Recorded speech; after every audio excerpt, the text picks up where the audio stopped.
और मेरी अपील है, ईद मिलादुन नबी सल्लल्लाहु अलैहि वसल्लम के जुलूस में आप निकलेंगे, क्या पट्टियां बांध के निकलेंगे? क्या नाचते कूदते निकलेंगे? क्या डीजे लेकर के निकलेंगे? क्या इन चीजों से हुजूर खुश होंगे? क्या यह तरीका है निकलने का? क्या मकीने गुम्बदे खदरा अगर चाहें कि अपनी मज़ारे अक़दस से अपने गुलामों को जुलूस के अंदर देखें और वो चाहें और जुलूस का मुशाहिदा करें और तुम्हें डांस करते हुए और नाचते हुए देखेंगे, तो क्या हुजूर खुश होंगे? ऐसे निकलो, ऐसे निकलो, निगाहें झुकी हुई हों, ज़बां पर दुरूद शरीफ का नगमा हो, हुजूर देखें तो प्यार आ जाए, हुजूर खुश हो जाए। बंद करो ये सारे खुराफात को, बंद करो ये सारी बुराइयों को। गलती तुम करते हो और बदनाम मिलाद मुस्तफा का जुलूस होता है।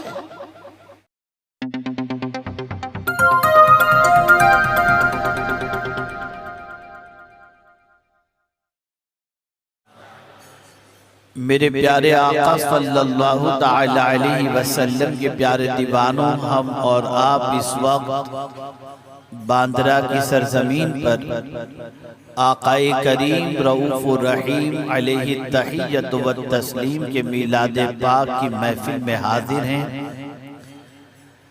अल्लाह रब्बुल इज़्ज़त जल्ल जलालहू आकाए करीम सल्लल्लाहु अलैहि वसल्लम की अज़मतों का चिराग हमारे सीने में जिंदगी की आखिरी सांस तक रोशन रखे और परवरदिगार जल्ल जलालहू मोहब्बत रसूल सल्लल्लाहु अलैहि वसल्लम ही में हम सब का खातिमा फरमाए। मेरे प्यारे आका सल्लल्लाहु ताला अलैहि वसल्लम के प्यारे दीवानों, जब जब रहमत आलम सल्लल्लाहु ताला अलैहि वसल्लम का नाम ज़बान पर आता है तो ऐसा महसूस होता है कि सिसकती हुई इंसानियत का एक नजात दहिंदा बनकर आने वाली ज़ात का नाम रसूल रहमत सल्लल्लाहु अलैहि वसल्लम है। रहमत आलम सल्लल्लाहु ताला अलैहि वसल्लम की बाइसत मुबारका से पेशतर, आमद मुबारक से पेशतर अगर आप पूरी दुनिया के इंसानों की जिंदगी का जायजा लें तो इस नतीजे पर पहुंचेंगे कि इंसान तो मौजूद थे लेकिन इंसानियत से वाकिफ नहीं थे। इंसान एक चलता फिरता मुजस्समा नजर तो आता था लेकिन उसकी जिंदगी से कहीं इंसानियत छलकती दिखाई नहीं देती थी, बल्कि इंसान तो था लेकिन दरिंदा सिफत नजर आता। इस हद तक दरिंदा सिफत था कि जुए में अपनी बीवियों को हार जाया करता। शराब उसकी जिंदगी के अंदर बिल्कुल इस तरीके से थी जैसे आज के दौर का इंसान पानी पीता है, और पूरे के पूरे मुआशरे की पोजीशन ऐसी थी कि पूरा मुआशरा बिगड़ा हुआ था।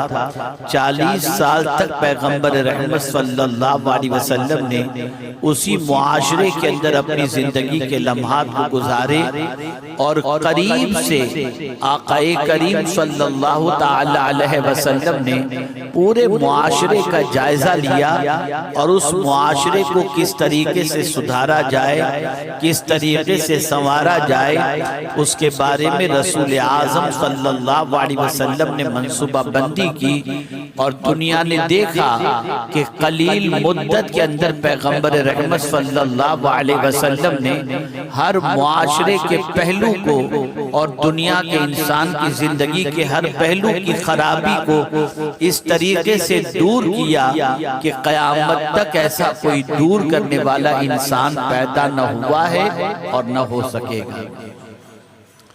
आज के दौर के बहुत सारे मुस्लिह की आवाज को सुनेंगे तो आज के दौर का कोई भी करेक्शन करने वाला, इस्लाह करने वाला जब उठता है तो किसी का मामला ये होता है कि कोई अकीदे की इस्लाह के लिए आवाज उठाता है तो अमल का पहलू खाली नजर आता है, कोई आमाल की इस्लाह के लिए आवाज उठाता है तो अकीदे का पहलू खाली नजर आता है, कोई अकीदे और आमाल की इस्लाह के लिए आवाज उठाता है तो मुआशी एतबार से उसका पहलू खाली नजर आता है।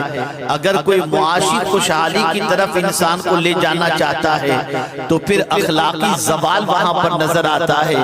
गर्ज कि अगर आप दुनिया के इंसानों की जिंदगी का जायजा लें तो एक मुस्लिह भी ऐसा आपको नहीं दिखाई देगा जो इंसानी जिंदगी के हर पहलू को संवारता हुआ दिखाई दे, हर पहलू को सुधारता हुआ दिखाई दे। आप मुआशरे का जायजा लें तो आपको महसूस होगा हर फील्ड का स्पेशल आपको कोई न कोई मिलेगा। कोई एजुकेशन की फील्ड का स्पेशल मिल रहा है तो रूहानियत के सिलसिले में वो किसी काम का नजर नहीं आता। और अगर कोई रूहानियत की इस्लाह के सिलसिले में कोशिश करने वाला है तो इल्मी एतबार से उसमें बहुत सारी कमियां नजर आती हैं। इसी तरीके से आप देखें इकोनॉमिकल स्टेटस को बहाल करने के सिलसिले में अगर कोई मेहनत करता हुआ नजर आता है तो मजहबी मामले के अंदर करेक्शन का उसके अंदर कोई जज्बा नजर नहीं आता। इसी तरीके से आप देखें फैमिली लाइफ के हवाले से अगर आप गौर करें तो इंसानी जिंदगी के अंदर अगर फैमिली लाइफ को स्ट्रॉन्ग और बेहतर बनाने के सिलसिले में आप गौर करने की कोशिश करेंगे तो वहां अगर पंचायत के लोग और सोसाइटी के बड़े लोग सोसाइटी के सुधार के लिए और खानदानी तरीके को अच्छी तरीके से बनाने के लिए और खानदान अच्छी तरीके से गुजरे उसकी इस्लाह की कोशिश करते नजर आएंगे तो मस्जिद में ले जाने वाले वो नजर नहीं आएंगे, मुआशरे के दूसरे पहलू पे इस्लाह करते हुए नजर नहीं आएंगे। पता ये चला हम अगर इंसानी जिंदगी का जायजा लें तो मुआशरे में हर चीज की इस्लाह करने वाले जुदा जुदा किस्म के लोग नजर आएंगे। कोई मस्जिद में मुक्तदियों की इस्लाह कर रहा है, कोई तिजारत के मैदान में लोगों की रहनुमाई कर रहा है, कोई सियासत के मैदान में लोगों की रहनुमाई कर रहा है, कोई फैमिली लाइफ के अंदर लोगों की रहनुमाई कर रहा है। लेकिन कोई तन्हा ऐसी जात आपको नजर नहीं आएगी जो जात मुसल्ले पर खड़ी भी हो, सियासी पहलू पर भी नजर रखती हो, अकीदे की भी इस्लाह कर रही हो, अमाल की भी इस्लाह कर रही हो, कल्ब की भी इस्लाह कर रही हो, सोसाइटी के हर बिगाड़ को खत्म करने की कोशिश कर रही हो। कोई जात ऐसी तन्हा पूरी दुनिया के अंदर आपको नजर नहीं आएगी जो हर बिगाड़ को सुधारने के लिए नजर आए। लेकिन एक जात अल्लाह ने पैदा फरमाई जिसे मोहम्मदुर रसूलुल्लाह कहा जाता है। उस जात का आलम यह है कि हर खराबी को दूर करने के लिए अल्लाह के रसूल सल्लल्लाहु अलैहि वसल्लम ने कदम उठाए। तन्हा जाते मुस्तफा सल्लल्लाहु अलैहि वसल्लम है और हर किस्म का पहलू है। सबसे पहले अल्लाह के रसूल सल्लल्लाहु अलैहि वसल्लम ने महसूस किया इंसान की जिंदगी के अंदर खराबी कहां से पैदा हो रही है, आखिर खराबी पैदा होने की वजह क्या है, सबसे पहले कौन सी चीज जरूरी है जिसके सिलसिले में इंसान को समझाया जाए और इंसान की जिंदगी का करेक्शन किया जाए। तो वो अकीदा था। आकाए करीम सल्लल्लाहु अलैहि वसल्लम ने अकीदे की इस्लाह का काम शुरू किया और इस तरीके से कि जो लोग अल्लाह अज़्ज़ा व जल्ल के अलावा और सारे माबूदाने बातिल की परस्तिश करते थे, रसूल आज़म सल्लल्लाहु अलैहि वसल्लम ने इस्लाह करते हुए फरमाया नहीं, इबादत के लायक तन्हा अल्लाह अज़्ज़ा व जल्ल है, वही माबूद बरहक है, वही कादिर मुतलक है, वही मुइज़ है, वही मुज़िल है, वही मुहीज है, वही मुमीत है। अगर इबादत करने की इबादत अगर किसी की जाए तो वो सिर्फ अल्लाह रब्बुल इज़्ज़त जल्ल जलालहू की जाए। वो वाहिद है, वो यकता है, वो माबूद बरहक है। और जब पैगंबर रहमत सल्लल्लाहु अलैहि वसल्लम ने मुआशरे की इस्लाह का आगाज किया तो इसी अकीदे की इस्लाह से शुरू फरमाया और कोहे सफा पे खड़े होकर लोगों को रसूल रहमत ने आवाज दी और इरशाद फरमाया क़ूलू ला इलाहा इल्लल्लाह तुफ्लिहू, कहो अल्लाह के अलावा कोई इबादत के लायक नहीं, तुम कामयाब हो जाओगे। तवज्जो चाहूंगा मैं आपकी ताकि आप महसूस कर सकें कि अल्लाह के रसूल सल्लल्लाहु अलैहि वसल्लम ने ये दावत दी। क्या हुजूर की कोई गर्ज थी इंसानों से कि मैं ये दावत दूंगा तो मुझे जवाब के अंदर मेरे कदमों में दौलत का अंबार रख देंगे? क्या गर्ज थी हुजूर सल्लल्लाहु अलैहि वसल्लम की कि इंसान को तौहीद की दावत देने के बाद इंसान हुजूर सल्लल्लाहु ताला अलैहि वसल्लम के ऊपर अपना सब कुछ लुटाने के लिए तैयार हो जाए? नहीं, बल्कि हुजूर जानते थे ये दावत कितनी सख्त तरीन है, ये दावत कितनी कठिन है। अल्लाह के रसूल सल्लल्लाहु अलैहि वसल्लम जानते थे, इसलिए वो लोग जो 40 साल तक मेरे आका सल्लल्लाहु ताला अलैहि वसल्लम को सादिकुल वादुल अमीन कहते रहे, हुजूर को सच्चा कहते रहे, जैसे ही ये दावत मेरे आका सल्लल्लाहु अलैहि वसल्लम ने पेश फरमाई, पूरा मक्का चेहरा फेर लेता है।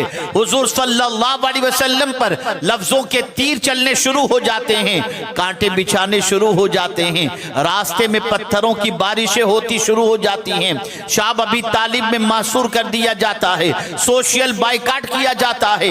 लेकिन आप मुझे बताओ, दुनिया में कोई भी इस्लाह करने वाला जब इस्लाह के लिए उठता है, थोड़ी सी तकलीफ आती है, काम बंद कर देता है, गर्ज खत्म हो जाती है, काम बंद कर देता है। लेकिन या रसूल अल्लाह, आपकी अजमतों पर कुर्बान कि आप खुदा से हमारे रिश्ते को जोड़ने के लिए आपने पत्थरों के जख्म बर्दाश्त किए, आपने कांटों के जख्म बर्दाश्त किए, आप तकालीफ की वादियों से गुजरे, और वो लोग जिनका ताल्लुक खुदा से नहीं था, मुस्तफा प्यारे ने उन इंसानों को खुदा के सामने झुकने पर मजबूर कर दिया, और दुनिया ने देखा दावत शुरू हो रही है 1450 साल पहले, और दावत का असर आज भी इंसानों की जिंदगी में छलकता दिखाई दे रहा है।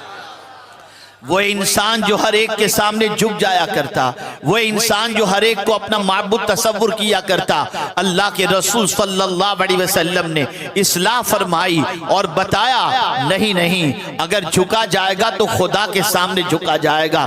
वही माबूद है, वही पालनहारे हकीकी है, वही ahkamul हाकिमीन है, उसी के हुक्म पर सारी कायनात रवां दवा है, वही इज्जत देने वाला है, वही जिल्लत देने वाला है। माबूद कई नहीं हो सकते, माबूद एक ही है, वो अल्लाह है, वहदहू ला शरीक है, उसका कोई शरीक नहीं। लेकिन आप मुझे बताओ, इस एक वाहिद रब्बे कदीर जल्ल जलालहू की बारगाह में हमें झुकाने के लिए अल्लाह के रसूल ने कितनी तकलीफें बर्दाश्त की, कितनी अजियतें बर्दाश्त की।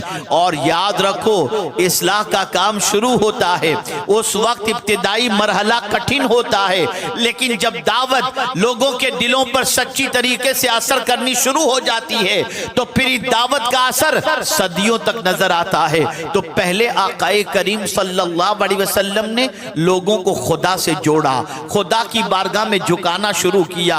अल्लाहु अकबर। आकाए करीम सल्लल्लाहु अलैहि वसल्लम की दावत कबूल करने वालों की जिंदगी का जायजा लें तो आपको पता चलेगा, हुजूर किसी से ये नहीं कहते कि अगर तुम दावत मेरी कबूल करोगे तो मैं तुमको 10 लाख रुपए दूंगा। इस तरह से लोगों को अल्लाह की दावत नहीं दे रहे थे, बस इतना कह रहे थे, तुम अल्लाह को एक मानो, वहदहू ला शरीक मानो, माबूद बरहक मानो, तुम कामयाब हो जाओगे।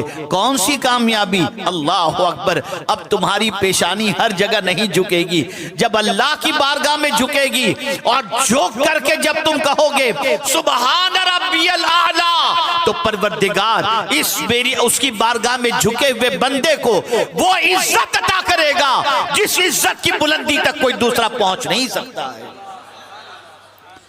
अल्लाह के रसूल ने खुदा का पता बताया। हुजूर से पहले कोई खुदा के बारे में उस जमाने के अंदर नहीं जानता था। पैगंबर रहमत ने खुदा का पता बताया, इस्लाह फरमाई एक रब की इबादत की तरफ। और फिर उसके बाद आप देखें कि जो भी अल्लाह के रसूल की दावत कबूल करता, ये नहीं कि उसके लिए रास्ते के अंदर फूल बिछाए जाते। जो भी अल्लाह के रसूल की दावत कबूल करता, उसके ऊपर दौलत का अंबार लुटा दिया जाता नहीं। जो भी दावत कबूल करता, तकलीफ के मरहलों से गुजरता, परेशानियों के मरहलों से गुजरता, मुसीबतों की वादियों से गुजरता। जब मैं हजरत बिलाल के हवाले से पढ़ता हूं तो रोंगटे खड़े हो जाते हैं कि सिर्फ इसी एक दावत के कबूल करने के एवज के अंदर हजरत बिलाल को गर्म रेत के ऊपर घसीटा जाता और आग के अंगारों पर लिटाया जाता। ऐसी सिचुएशन में भी हजरत बिलाल की जबान पर एक ही चीज होती, अहद अहद अहद, मेरा खुदा एक है, मेरा खुदा एक है, मेरा खुदा एक है। आप जरा सोचिए और अंदाजा लगाएं, पहले आकाए करीम सल्लल्लाहु अलैहि वसल्लम ने अकीदे की इस्लाह फरमाई और जब लोगों के दिलों के अंदर हुजूर की दावत का असर पैदा हुआ और लोग ये महसूस करने लगे कि वहदहू ला शरीक माबूद बरहक अल्लाह अज़्ज़ व जल्ल है, तो अब अल्लाह को एक मानने के बदले में अल्लाह ने उनको कुव्वत अता फरमाई, उनको ताकत अता फरमाई।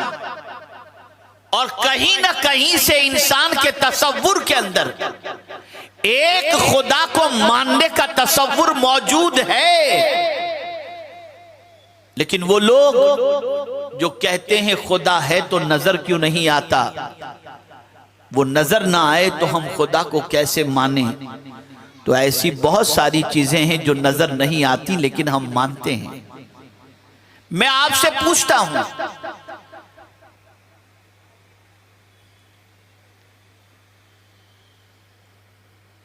कि अगर आप पर कोई पत्थर फेंके, सर में चोट आए, खून न बहे, आप मारने वाले को छोड़ेंगे? नहीं। उससे सवाल पूछेंगे कि क्यों तुमने मारा, वो कहे कि मेरी मर्जी, मैंने आपको मारा, मेरे मारने से आपको क्या हुआ? आप कहेंगे पत्थर की चोट लगने से दर्द हो रहा है, दर्द हो रहा है। अब वो बंदा आपसे सवाल करे कि दर्द हो रहा है, तो बताओ दर्द किसको कहते हैं, दर्द है क्या? है कोई इंसान जो दर्द को पेश कर सके? है कोई इंसान जो दर्द को बता सके? क्या दर्द नजर आने वाला है? महसूस किया जाने वाला है। तवज्जो चाहूंगा, दर्द नजर आने वाला नहीं, महसूस किया जाने वाला है। आपके सर में दर्द है, आप महसूस करेंगे, आपके पैर में दर्द है, आप महसूस करेंगे। इसी तरीके से जब कोई इंसान कश्ती में सवार होकर दरिया के अंदर सफर करता है और जब हिचकोले कश्ती खाने लगती है तो फिर उस वक्त अंदर का एहसास जागता है। वो किसी एहसास के बाद किसी को पुकारना चाहता है और जिसको वो पुकारना चाहता है उसको वो ताकतवर समझता है। तो वो एहसास जो दिल के अंदर पैदा होता है कोई ताकतवर जो मुझे डूबने से बचा ले, उसी बचाने वाले का नाम खुदा है, उसी बचाने वाले। नजर नहीं आता लेकिन महसूस होता है। आदमी पुकारता है, आदमी याद करता है। ऐ रसूल आजम सल्लल्लाहु अलैहि वसल्लम के दीवानों, अल्लाह की तौहीद के हवाले से रसूल रहमत सल्लल्लाहु अलैहि वसल्लम ने मेहनत की, अकीदे की इस्लाह फरमाई।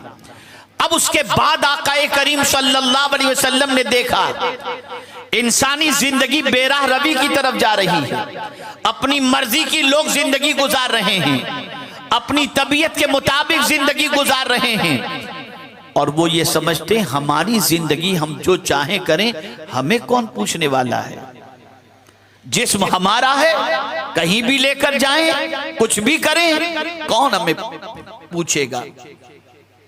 वहां रसूल रहमत सल्लल्लाहु अलैहि वसल्लम ने इस्लाह फरमाई, सुन लो, मरना जरूर है और मरने के बाद खुदा की बारगाह में हाजिर होना है।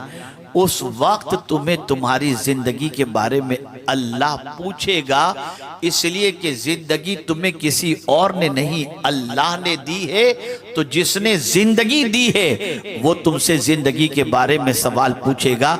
इसलिए अपनी जिंदगी अपनी तबीयत के मुताबिक नहीं, खुदा के कानून के मुताबिक गुजारने की कोशिश करो।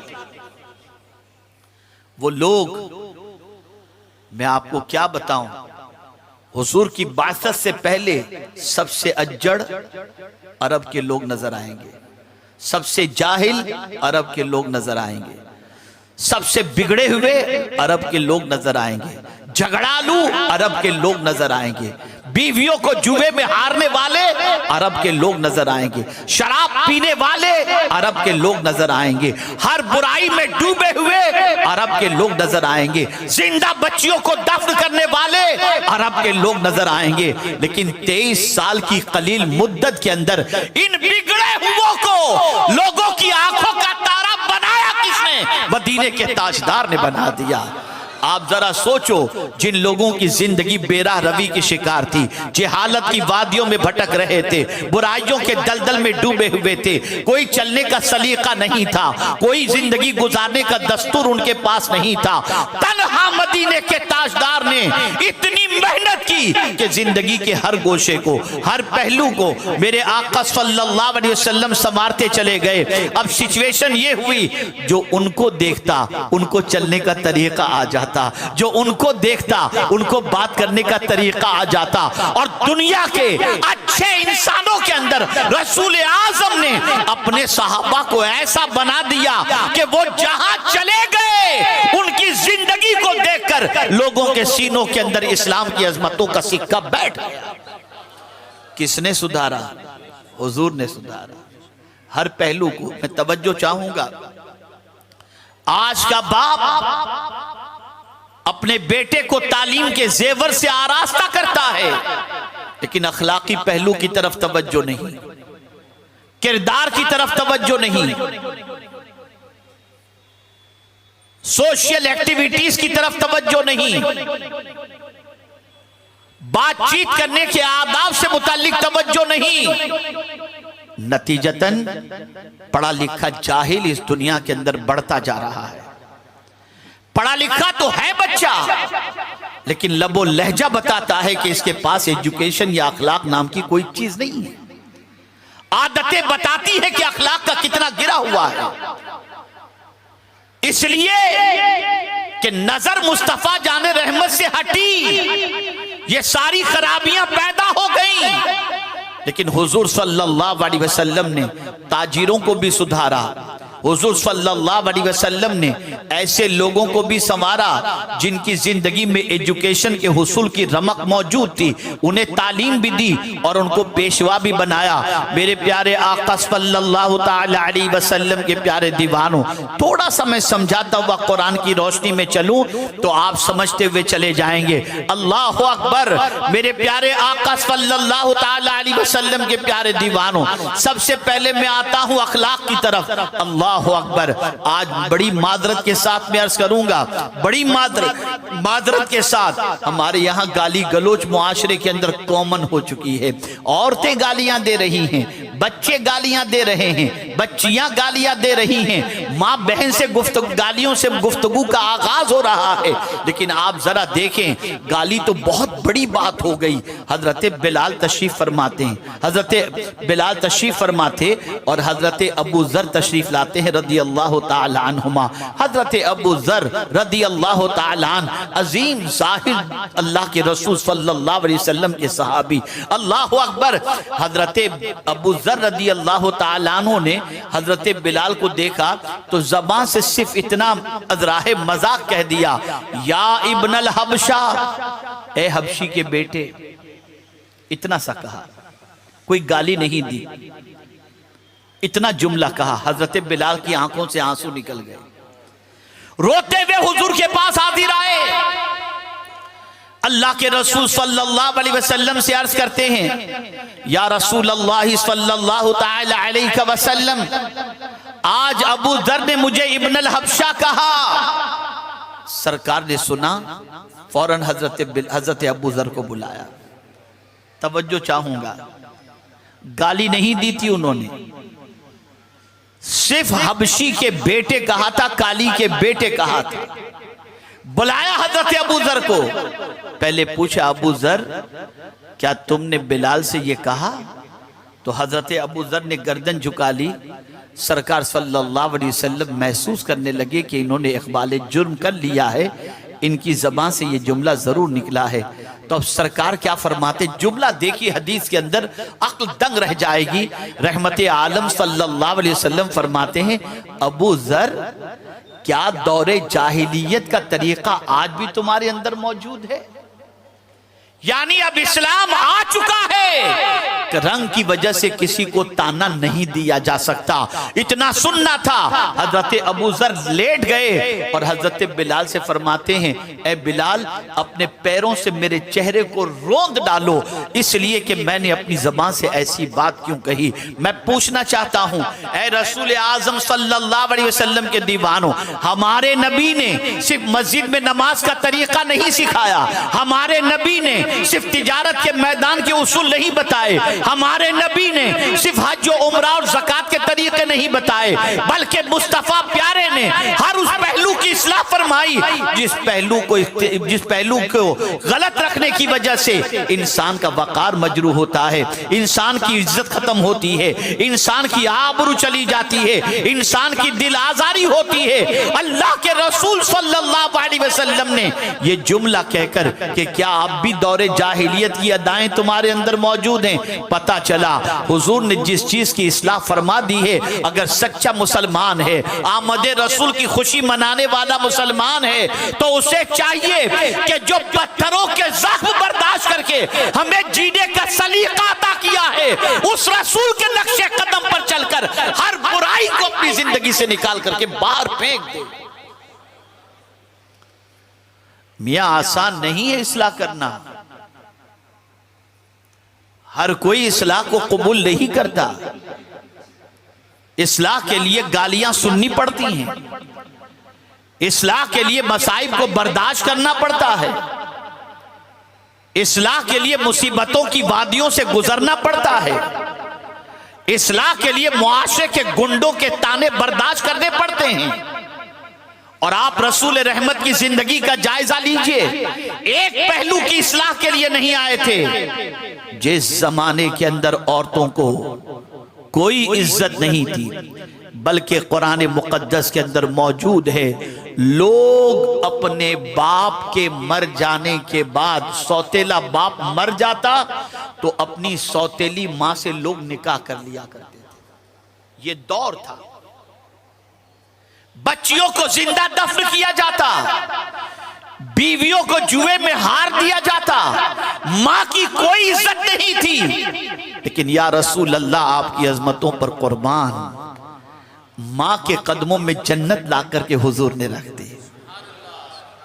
बहन की इज्जत की हिफाजत करने वालों के लिए जन्नत की बशारत अता फरमाई, बेटियों की विलादत के ऊपर रहमत का मुज़्दा अता किया, और बीवी के साथ हुस्न सुलूक का पैगाम इस तरीके से दिया कि रसूल आजम फरमाते, तुम में बेहतर वो है जो अपने अहलो अयाल में बेहतर है, और मैं तुम सब में बेहतर हूं कि अपने अहलो अयाल में बेहतर हूं। आज फिर वही बिगड़ा हुआ मुआशरा जो रसूल रहमत सल्लल्लाहु अलैहि वसल्लम की आमद से पेशतर का था, उसी तरफ आज मुसलमान भाग रहा है। इसलिए कि तालीमात नबविया और कुर्बानी मुस्तफ़ा सल्लल्लाहु अलैहि वसल्लम का एहसास मुसलमानों के सीने से खत्म हो चुका है। जिन बुराइयों से हुजूर रोकने के लिए आए और जिन बुराइयों से रोक कर एक अच्छा मुआशरा तश्कील दिया, आज लोग उस कुर्बानी को भूलकर फिर उसी मुआशरे की तरफ बढ़ रहे हैं जो मुआशरा गंदगी का मुआशरा है, जो मुआशरा तबाही का मुआशरा है, जो मुआशरा बर्बादी का मुआशरा है। अल्लाह अकबर। तिजारत के मैदान में हुजूर सल्लल्लाहु अलैहि वसल्लम ने इस्लाह फरमाई। आप वाकया मुलाहिजा फरमाएं तो पता चलेगा। जानते हैं आप, मंडी में हुजूर तशरीफ ले गए, अनाज की मंडी में देखा गेहूं का अंबार लगा हुआ है। रसूल रहमत सल्लल्लाहु अलैहि वसल्लम ने उस गेहूं के अंबार के अंदर बीच में अपना हाथ डाला तो अंदर से कुछ गीला गेहूं निकला। अब आपसे मैं पूछना चाहता हूं, जो गीला गेहूं होता है वजन में ज्यादा हो जाता है। सरकार सल्लल्लाहु अलैहि वसल्लम ने उसके सिलसिले में तंबीह फरमाई। और जानते हो, धोखा देने के सिलसिले में हुजूर ने मना फरमाया, जखीरा अंदोजी के सिलसिले में हुजूर ने मना फरमाया, तिजारत करने के लिए सरकार ने उसूल अता फरमाए, बल्कि यहां तक फरमा दिया कि जो ताजिर सच्चाई के साथ, अमानत के साथ तिजारत करेगा, कयामत के दिन नबी और सिद्दीक और शहीद के साथ उठाया जाएगा। लाओ कोई ऐसा मुसले जो इस पहलू पर भी नजर रखता हो और इस पहलू पर भी इस्लाह करता हो। यही वजह तो है कि उस जमाने के अंदर तिजारत का एक कानून था, तिजारत का एक दस्तूर था। आप में से बहुत सारे तिजारत करते हैं, हम भी करते हैं। क्या मामला है, थोड़ा सा जायजा लेना चाहूंगा, जायजा लेने की गुजारिश करूंगा। हमारी दुकान पर कस्टमर आया, भाई साहब ये कितने का है? देखो यार, मेरी कॉस्टिंग में ईमानदारी से बताता हूं 20 रुपए की है, तुम 25 रुपए दे दो। अब वो कॉस्टिंग होती है 15 रुपए की, हम बोल रहे हैं 20 रुपया। भाई मैं 10 रुपए ही नफा कमा रहा हूं। पता नहीं किस किस्म की बात आदमी कर रहा है, सच्चाई पर मबनी है या झूठ पर नहीं मालूम। बात बात के अंदर झूठ जबान से निकलता नजर आता है। सच्चाई का रिश्ता मुसलमानों की जिंदगी से काफी हद तक खत्म हो चुका।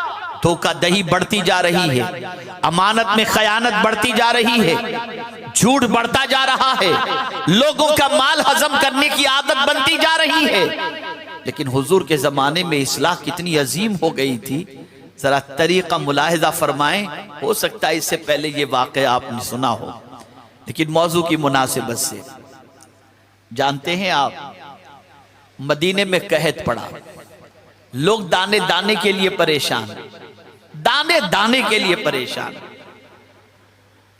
इतने में मुल्क शाम से हजरत उस्मान ज़ुन्नूरैन रज़ी अल्लाह ताला अन्हु का सामान तिजारत आया।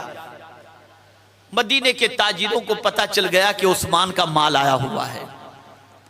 फज्र की नमाज के अंदर ताजिरों का जम्मे गफीर, हजरत उस्मान गनी रज़ी अल्लाह ताला अन्हु ने महसूस कर लिया कि इनको पता चल चुका है कि रात को मेरा काफिला आ चुका है। हजरत उस्मान गनी रज़ी अल्लाह ताला अन्हु ने फरमाया, ऐ मदीने के ताजिरों, तुम्हें पता चल चुका है कि मेरा माल आया हुआ है? कहा हाँ, माल आया हुआ है, इसकी इत्तला हमको मिल चुकी। कहत है, दाने दाने के लोग परेशान, माल आया हुआ है, बेचना है, खरीद करके बेचेंगे, ज्यादा नफा मिलेगा। देखिए हुजूर ने कितना अजीम दस्तूर अता फरमाया था और क्या पहचान अता फरमाई थी।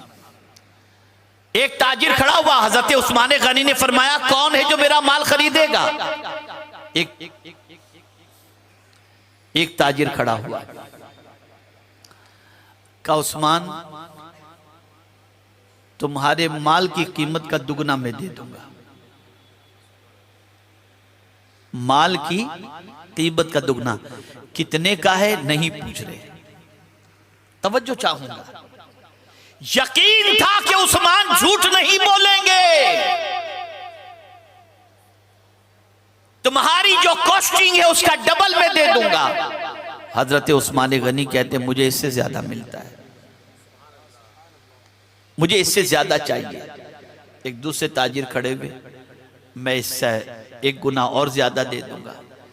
आपने फरमाया, मुझे इससे ज्यादा चाहिए। तीसरा खड़ा हुआ, उसने कहा, मैं 3 गुना ज्यादा दे दूंगा। हजरत उस्मान गनी ने फरमाया, मुझे इससे ज्यादा चाहिए। यके बाद दिगरे 6 ताजिर कमो बेश खड़े हुए और जो सबसे बड़े मदीने के ताजिर थे उन्होंने 6 गुना तक कीमत लगाई और उसके बाद सब खामोश हो गए। लेकिन हजरत उस्मान गनी फरमाते हैं, मुझे इससे ज्यादा कोई देने के लिए तैयार है मुझे देने के लिए।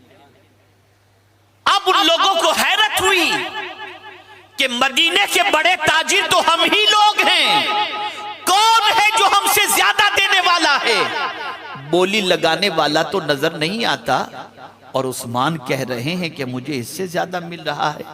पूछते हैं, उस्मान जरा ये तो बताओ इससे ज्यादा कौन देने वाला है?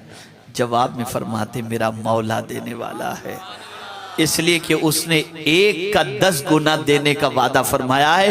गवाह हो जाओ मदीने वालों, मैंने ये सब कुछ गरीबों के लिए वक्फ कर दिया। ये इस्लाह थी, ये करेक्शन था। किसने ये जज्बा पैदा किया? किसने ये करेक्शन किया? ये मदीने के ताजदार सल्लल्लाहु अलैहि वसल्लम ने। हमारे हुजूर सल्लल्लाहु अलैहि वसल्लम सिर्फ मस्जिद के अंदर नमाज के करेक्शन की तालीम नहीं देते थे, बल्कि तिजारत की मंडी में दस्तूर तिजारत अता करके वहां की खराबियों को भी दूर करते थे। और हमारे हुजूर सल्लल्लाहु अलैहि वसल्लम सिर्फ मदरसे में पढ़ने वाले बच्चों की इस्लाह नहीं करते थे, असहाबे सुफ़्फ़ा ही की इस्लाह नहीं करते थे, बल्कि फैमिली लाइफ के अंदर बीवी बच्चों के साथ कैसे सुलूक किया जाए उसके बिगाड़ की भी इस्लाह मेरे आका सल्लल्लाहु अलैहि वसल्लम ने फरमाई है।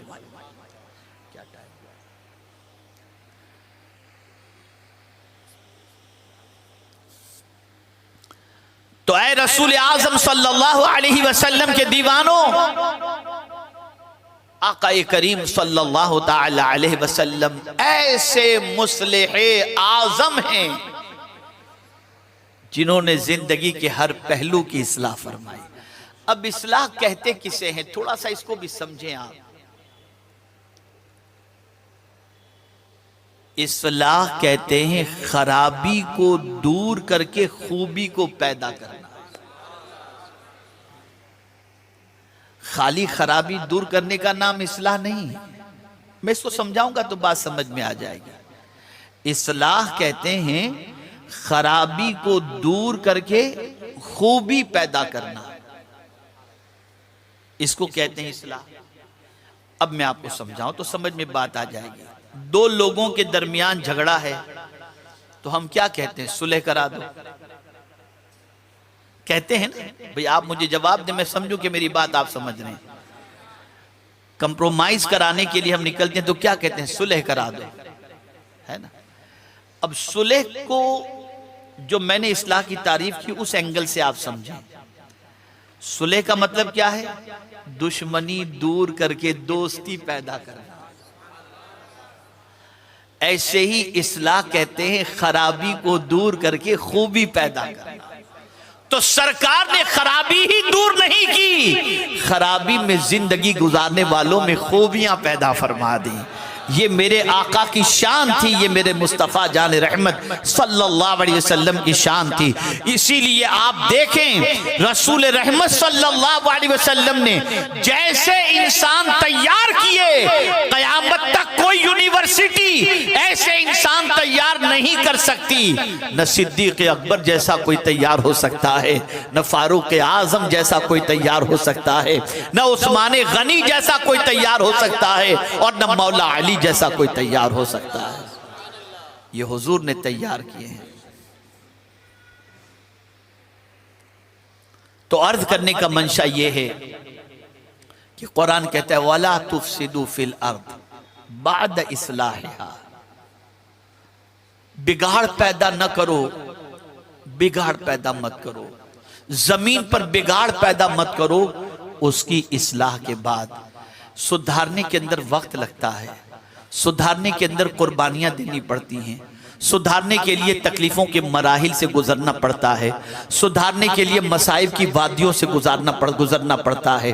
मैं एक छोटी सी बात अर्ज करूं तो आप सोचें, मैं अगर चाहूं कि मुआशरे के अंदर सुधार पैदा हो तो आप मुझे बताइए, मैं किताबें लिखूंगा, मैं तकरीर के लिए जाऊंगा, किताब लिखने के अंदर मवाद जमा करना, मेहनत व मशक्क़त करना और बहुत सारी चीज़ों को करेक्शन करना, और उसके बाद जाकर एक किताब लिखी जाती है, फिर लोगों तक पहुँचती है, फिर वो किताब लोग पढ़ते हैं और उसके बाद लोगों की इस्लाह होती है। तकरीर में 1 घंटे तक चीखना चिल्लाना समझाना, ये सारी चीजें होती हैं, तब जाकर के किसी हद तक इस्लाह की बात समझ में आती है। लेकिन मेरे प्यारे आका सल्लल्लाहु अलैहि वसल्लम के प्यारे दीवानों, हम लोगों का हाल ये है कि हम लोग इस्लाह के लिए निकलते हैं तो यहाँ पर एक बहुत अजीम जुमला जो है ना आजकल जो है वो चल रहा है। कहीं भी जलसा होता है तो हमारे जलसों के अंदर एक टाइटल होता है इस्लाह मुआशरा कॉन्फ्रेंस, मुआशरे की इस्लाह की कॉन्फ्रेंस। मैंने ये नारा दिया है इस्लाह ज़ात कॉन्फ्रेंस शुरू करो, इसलिए कि मुआशरा उसी वक्त सुधरेगा जब इंसान सुधरेगा। जब इंसान ही नहीं सुधरेगा तो मुआशरा कहां से सुधरेगा। तो अपनी जात का करेक्शन करो, अपनी जात से बुराइयों को निकालकर बाहर फेंको, अपनी जात से खराबियों को निकालकर बाहर फेंको और ऐसे अच्छे इंसान बन जाओ, ऐसे अच्छे इंसान कि आज से 50 साल पहले किसी मुस्लिम मोहल्ले के अंदर कोई मुसलमान हज करके आ जाता और मोहल्ले में कोई झगड़ा होता तो लोग कहते हाजी साहब जो कहते हमें मंजूर है, इसलिए कि मक्का देख कर आने वाला झूठ नहीं बोलेगा, मदीना देख कर आने वाला झूठ नहीं बोलेगा। अब तो अल्लाह ही खैर फरमाए कि वहां के नाम ही से चिटिंग शुरू हो गई। इतना बिगाड़, पूरे का पूरा मुआशरा बिगड़ा हुआ है। घर बिगड़े हुए, अफराद बिगड़े हुए, बीवी बच्चे बिगड़े हुए, माहौल बिगड़ा हुआ, जिंदगी का तर्ज बिगड़ा हुआ, हर चीज को देखो ये बिगड़ी हुई नजर आ रही है। उसकी वजह क्या है जानते हैं? उसकी सबसे बड़ी वजह यह है हमने हुजूर की जिंदगी को पढ़ना छोड़ दिया। बिगड़े हुओं की जिंदगी पढ़ी, बिगड़ गए। सुधारने वाले की जिंदगी पढ़े होते तो सुधर जाते। सबसे बड़े सुधारने वाले इस फर्श गीती पर जो तशरीफ लाए वो मदीने के ताजदार हैं, आकाए करीम सल्लल्लाहु अलैहि वसल्लम हैं, जिन्होंने जख्मों को बर्दाश्त किया लेकिन हमारी जिंदगी को संवारने की कोशिश की, जिन्होंने तकालीफ को बर्दाश्त की लेकिन हमें अच्छा इंसान बनाने की कोशिश की। बस आखिरी बात अर्ज करके मैं अपनी गुफ्तगू को ख़त्म करता हूँ, इसलिए कि मैं हमारे फैयाज भाई की दावत को इनकार न कर सका, जबकि मुझे अभी यहाँ से इंशाअल्लाह घर जाकर एहराम पहनकर सीधा एयरपोर्ट पहुँचना है, इसलिए कि मेरी 2:45 की फ़्लाइट है अभी जिद्दा के लिए। इंशाअल्लाहुल अज़ीम ईद मिलाद करने मदीने के ताजदार के यहाँ जा रहा हूँ इंशाअल्लाह। तो बस यही एक वक्त थोड़ा सा था मेरे पास, इसलिए कि 3 रोज़ पहले बरतानिया तुर्की वगैरह के दौरे से वापस आया। प्रेशर हिंदुस्तान में इतना था, तारीखों के सिलसिले में देना मुश्किल हो रहा था, लेकिन ये एक तारीख इनका बहुत इसरार था तो मैंने कहा चलो ये थोड़ी सी गुंजाइश है। घर वालों को भी समझाया कि भाई मैं थोड़ी देर बयान करके आ जाऊंगा, घर के करीब है, ज़्यादा वक्त नहीं लगेगा। तो मैं बस आखिरी बात अर्ज कर देता हूँ, इसे जहन के अंदर महफूज कर लें, बिल्कुल जहन में महफूज कर लें। अगर इसको कहीं लिख सकते हो तो लिख लेना, पढ़ते रहना और अपना एहतसाब करते रहना, अपना जायजा लेते रहना। मुझे किसी ने जयपुर में सवाल पूछा था, हुजूर क्यों तशरीफ लाए? सवाल पूछा गया था हुजूर क्यों तशरीफ लाए। एक मरतबा दुरूद शरीफ पढ़ लें। अल्लाहुम्मा सल्ली अला सय्यिदिना व मौलाना मुहम्मदिन मअदनिल जूदि वल करम व आलिहिल किराम व इब्निहिल करीम व बारिक व सल्लिम सलातम व सलामन अलैका या रसूल अल्लाह सल्लल्लाहु तआला अलैहि वसल्लम। सवाल पूछने वाले ने सवाल के साथ ये फरमाया था कि हुजूर क्यों तशरीफ लाए, एक जुमले में हजरत जवाब दीजिए। पढ़ा लिखा इंसान था, दुनियावी तालीम याफ्ता इंसान था। मैंने कहा भैया एक ही जुमले में आपको जवाब दूंगा, हुजूर सल्लल्लाहु अलैहि वसल्लम नाम के इंसानों को काम का इंसान बनाने के लिए तशरीफ लाए। बस काम के बन जाओ। और सबसे अच्छा काम कौन सा है? मेरे इमाम ने कह दिया, काम वो ले लीजिए तुमको जो राजी करे, ठीक हो ना बेरज़ा तुम पे करोड़ों दुरूद। सबसे अच्छा काम वो है जो अल्लाह और उसके रसूल की रज़ा के लिए किया जाए। हर उस काम से बचो जो काम अल्लाह को नाराज कर दे अल्लाह के रसूल सल्लल्लाहु अलैहि वसल्लम को नाराज कर दे। अब गुफ्तगू खत्म करते हुए अर्ज करूं, जवानों की एक बड़ी तादाद मुझे यहाँ पर नजर आ रही है। खबरदार ऐ जवानों, अगर हुजूर से सच्ची मोहब्बत है तो आज के बाद किसी बुराई से अपने रिश्ते को जोड़ के मत रखना, हर बुराई से रिश्ते को तोड़ दो, नबी से अपने रिश्ते को मजबूत करो। हुजूर ने तकलीफें उठाकर हमें हमारी इस्लाह फरमाई, हमारे वजूद को संवारने की कोशिश की, हमारे वजूद को जहन्नम से बचाने के लिए तालीमात अता फरमाई। हमें अपनी जिंदगी को संवारना है, हमें अपनी जिंदगी को अच्छी तरीके से गुजारना है। बेहतरीन तरीका यह है, मैं इसको एक थोड़ा सा समझा दूं कि हम हीरो की जिंदगी या हीरोइन की जिंदगी के मुताबिक हमारे बच्चे बच्चियां जिंदगी न गुजारें, हुजूर की जिंदगी के मुताबिक और उसवे हसना और सुन्नत के मुताबिक जिंदगी गुजारें। दुनिया में भी फायदा और आखिरत में भी फायदा है, दोनों जहां में फायदा है। और यहां ये बता दूं बड़ी माजरत के साथ कि अब आहिस्ता आहिस्ता हमारी कौम का मिजाज ये बन रहा है कि अगर उनसे कहा जाए कि बैठकर 3 सांस में पानी पीना हुजूर सल्लल्लाहु अलैहि वसल्लम की सुन्नत है, अच्छा मौलाना बस दुआ करें, इंशाल्लाह कोशिश करेंगे। लेकिन उनसे कहा जाए कि डॉक्टर ने कहा, साइंस की रिसर्च ये है कि खड़े होकर उल्टे हाथ से पानी पियो तो अटैक होता है, बैठकर अगर 3 सांस से पानी पियो तो लंबी जिंदगी मिल जाती। अच्छा ये बात है, अब तो मैं बैठ करके ही पीऊंगा। अफसोस तुम्हारी सोच पर, तुम्हें साइंसदान की बात पर भरोसा है, मदीने के ताजदार की बात पर नहीं। अकीदा रखो, जो हुजूर ने कह दिया उसमें सिवाय हमारे भलाई की और कोई दूसरी चीज है ही नहीं।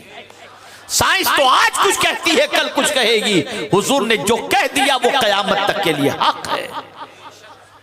इसको अपनाओ, छोड़ दो आवारागर्दी, छोड़ दो बुराइयां, छोड़ दो गलत रास्ते, छोड़ दो गलत काम, सीधे रास्ते के मुसाफिर बन जाओ। इंशाअल्लाह दुनिया में भी कामयाबी और आखिरत में भी कामयाबी होगी।